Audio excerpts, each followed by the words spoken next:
And yet for many people, this mental map, this situation for President Bush, had a fundamental, profound effect on how he, Cheney, Rumsfeld shaped US foreign policy. You think of we can laugh about it, but you think of the way that the conception of the Middle East went from, a source of oil to, what have we got here? Oh, the evildoers. Okay, so the point is that we're often inclined to see the world the way we want to see it rather than the way it is. Another great example of this came recently in the example with Merck, which is obviously an ongoing, Merck's launch of Vioxx, an ongoing legal case here in Australia. Merck had very, very strong data. I'm going to go back and say that for many years, and some of you might remember this, for many years Merck was voted consistently America's most admired company. Okay? Consistently America's most admired company. When Merck developed the vaccine for river blindness in Africa, they realised that they could not make money out of selling that vaccine to those poor people, and instead they gave the vaccine to the Africans. So, this was a company with a very strong reputation for community-oriented business and very productive research and development pipeline. But their pipeline was was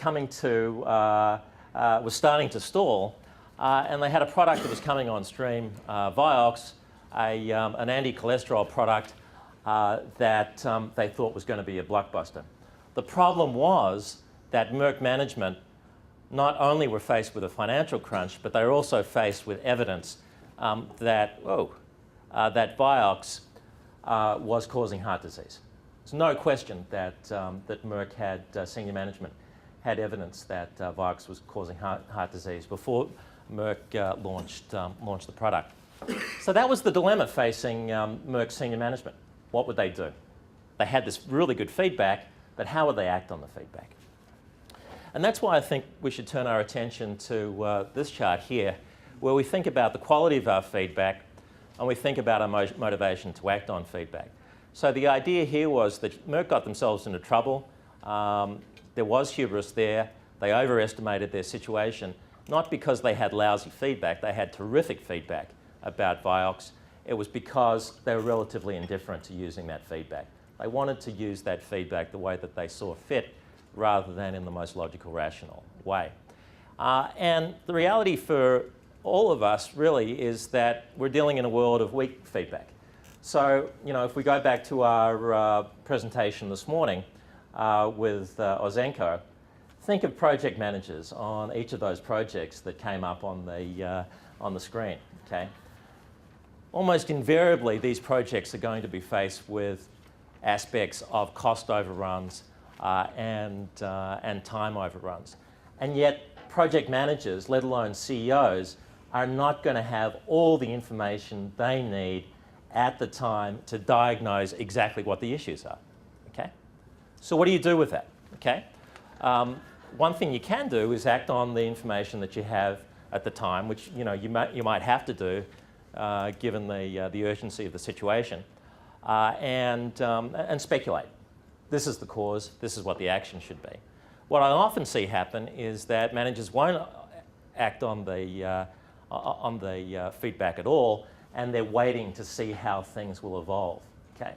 So I think two things have to happen. One is when we have that weak feedback, we've always got to move towards getting high quality feedback, and we've always got to, obviously act on the best information that we have. The problem is that I see a real lack of evidence in management of getting better feedback. And that's understandable, right? I mean, you're in the middle of this project. The project's potentially very, very profitable for you, okay? And you've got bushfires, spot fires you've got to put out right there and then. One of the things that's not on the foremost of your mind is collecting more data to figure out where the issues actually lie. Okay? So, but the problem is when you kid yourself about your situation, then you risk hubris, and you're kidding yourself about your situation when you don't have the quality of the feedback that tells you how you're performing in that market, and when you lack the motivation to act on that feedback. How are we going for time? Okay. So,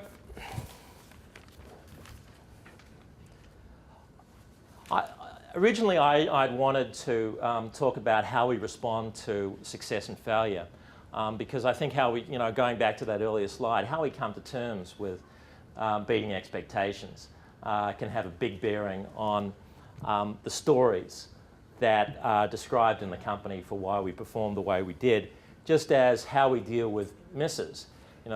Jeff Immelt has a very different approach to managing than Jack Welch. Unfortunately for Jeff Immelt, he's faced much more difficult business conditions. But there's also major concerns about Jeff Immelt because he tends to argue that there's been a perfect storm of factors that have caused us to underperform in this past decade. And his executives don't like that because it tends to suggest that there's a limit to what the company can do internally to turn the business around. So some parting comments. I hope that at the end of this session, we've realised our objectives, that you become a bit more aware of the nature of hubris and how to get on top of it. I'd like you to think about this as a matter of good and bad confidence. Key is to diagnose yourself and your situation. And for the best companies that I work on, there are rules and processes, particularly at the board level, to make sure that this doesn't have the kinds of consequences on companies that we've seen in the last few years. So, just to make this as lively and interactive as possible, let me close there and open up to questions and discussion, because after all, I think everyone here has seen hubris in their lives in different ways, and I think that we'd benefit from hearing from our own experiences and how they've been managed, what's worked, what hasn't.